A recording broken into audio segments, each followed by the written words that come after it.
All right, moving on to question 2, it says, the figure above shows the polar curves r equals f of theta, which is 1 plus sin 2 theta times cosine 2, sin theta times cosine 2 theta, and r equals g of theta equals 2 cosine theta, on the domain 0 to pi over 2. It says, let r be the region in the first quadrant bounded by the curve r equals f of theta and the x-axis. S is going to be the region in the first quadrant bounded by the curve r equals f of theta and the curve r equals g of x, and the x-axis. And the first thing they're asking for is to find the area of r.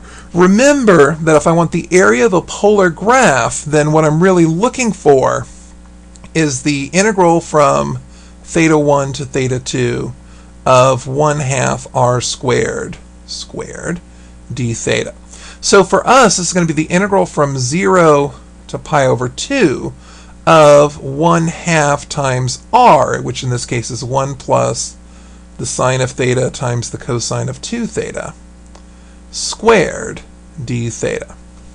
So again, going back to our calculator, let's go ahead and clear this up.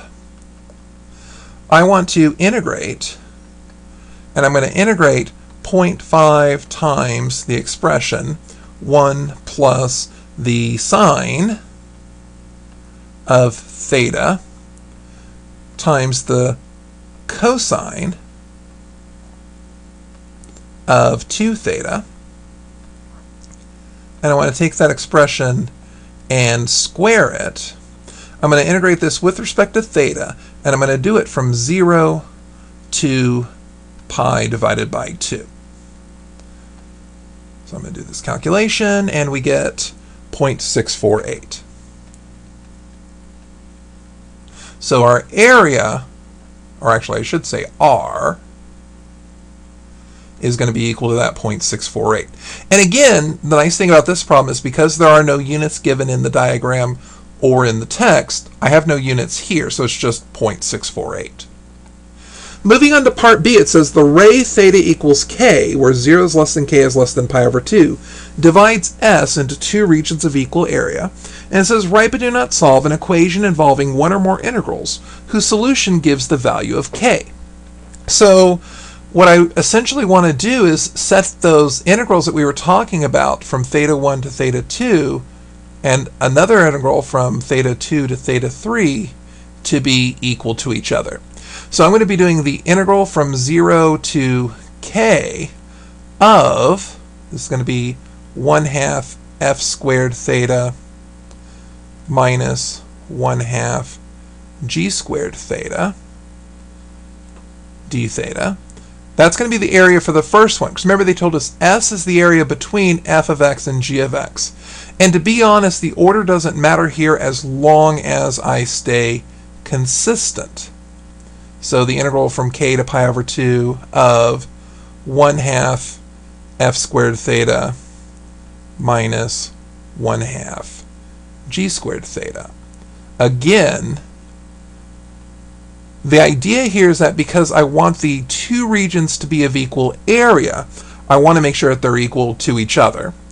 And because if I take a look back at my diagram, I'm looking for some ray where the area over here equals the area over here. Now obviously I've drawn a very poor line as an initial guess, but if this ray, theta equals k, is my dividing line, then I'm going to have the integral from 0 to k of my outer function, this is my big R, minus my inner function, let's call this little r, and then I'm going to be doing from theta equals k to theta equals pi over 2, which gets me through the first quadrant.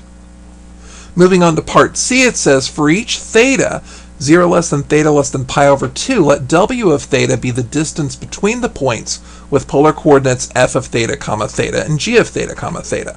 Write an expression for w of theta, then find wa, the average value of w of theta, over this integral. So real quick, I'm going to make a real quick note from Algebra 1. We know that the distance formula is the square root of x2 minus x1 squared plus y2 minus y1 squared. So for us, we need to remember that x is equal to r times cosine theta and y equals r minus sine theta. But for us, we have two different definitions of r. We have r where r is determined by f of theta, but we also have r where r is determined by g of theta. So I'm going to say that w of theta is going to be given by the square root of this expression. Keep in mind that x2 is going to be dealing with g and cosine. So this is going to be our 2 cosine theta times cosine theta minus x1 is dealing with f. So this is going to be our 1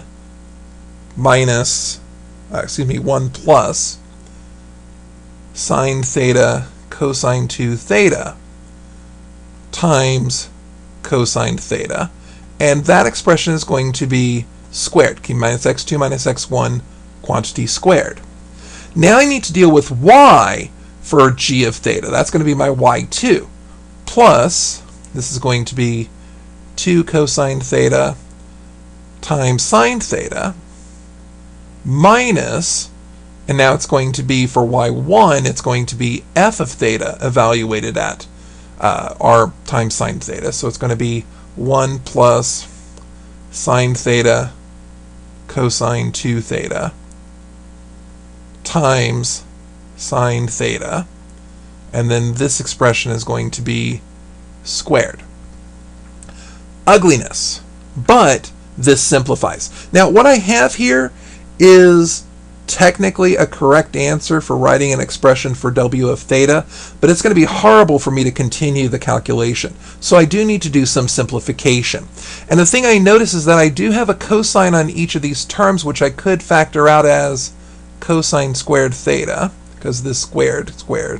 And then I'm going to have 2 cosine theta minus the expression 1 minus sine theta cosine 2 theta. And that's squared. Plus, keep in mind all of this is under a radical. I could do the same thing here with my sines. I could factor that out, so that would be sine squared theta. And when I do, I end up with 2 cosine theta minus the expression 1 plus sine theta cosine 2 theta quantity squared. And I notice a couple of things here. Number one, I notice that this expression and this expression are the same. And I also notice that I have cosine squared and sine squared, which is 1. So I end up with the square root of an expression that's squared. So this is really equal to the absolute value of 2 cosine theta minus the expression 1 minus sine theta cosine 2 theta. And the square root and the squared end up giving us this absolute value. So here's an expression for w of theta. And going back to our diagram, I notice that my cosine of 2 theta, this outer function, is always greater than or equal to my f of theta, this inner loop, 1 plus sine theta cosine 2 theta. So because of that, I really can get away with not having these absolute value bars here. And of course that's going to be nice when I'm trying to calculate w of a. So it says find w of a, the average value of w theta, over the interval 0 to pi over 2. Now recall, and I'm going to do this in a different color just so it's not as confusing, that the average value is the integral, what's 1 over b minus a times the integral from a to b of whatever my function is. My function in this case is w. b is pi over 2, and a is 0. So I really have 1 over pi over 2 times the integral from 0 to pi over 2 of this expression, 2 cosine theta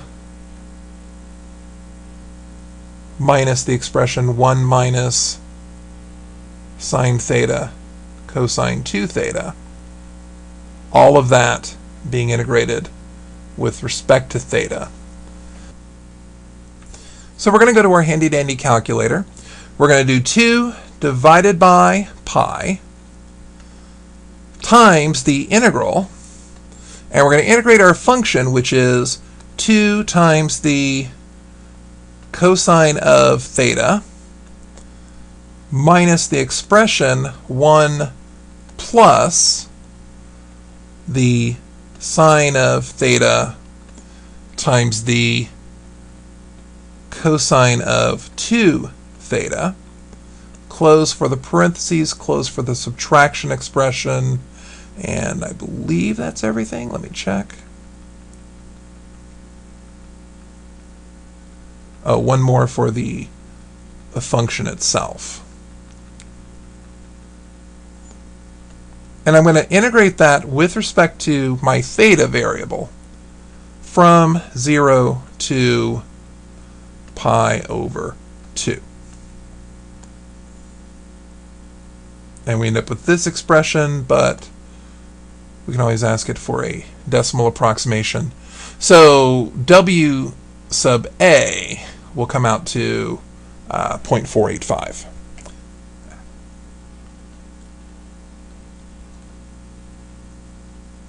So moving on to part D.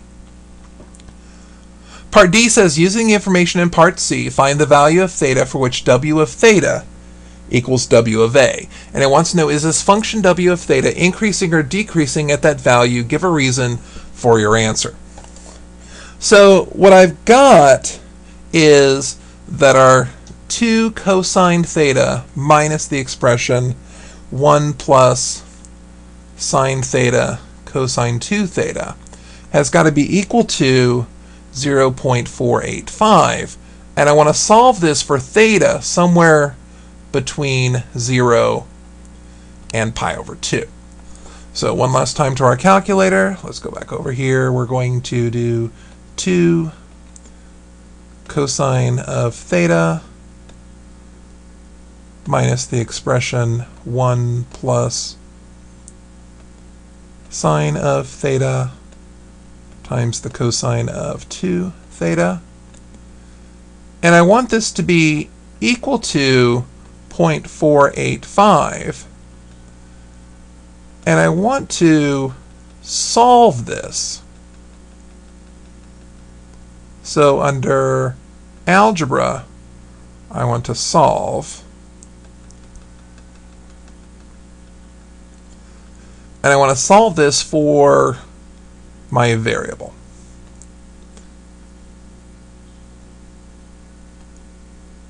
And missing parentheses. Probably need to close a parentheses here. And of course, more solutions may exist because we're triggy, but it should give us a good answer.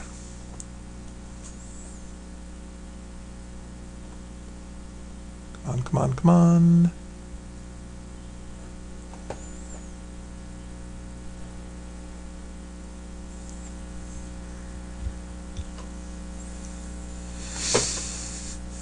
And by the way, when you're working the AP exam, sometimes you'll have a calculation here and then you'll want to start writing stuff down. Now, keep in mind, I'm looking for an answer that's somewhere in this domain, so I need to make sure that I'm choosing answers that are in that domain. So I've got negative 13, no. Negative 5, no. Negative 0.75, no. 0.5184, that's a first quadrant angle. Let's see, what else do I have? Oh, that's 5.523. That's more than pi. So theta is 0.518. And now I want to know, is the function increasing or decreasing at that value of theta, which really means I want to find the derivative of W with respect to theta at theta equals 0.518. So let's go to the calculator one last time. Now I want to actually take the derivative of 2 cosine theta minus the expression 1 plus sine of theta times the cosine of 2 theta. And I'm going to want to take the derivative of this with respect to x. And I want to know what happens at x equals 0.518. And when I do that, I end up getting negative point, well, it really doesn't matter. What matters to me is, was it negative 0.581, which is less than 0. So since dw d theta is less than 0, w is decreasing at theta equals 0.518.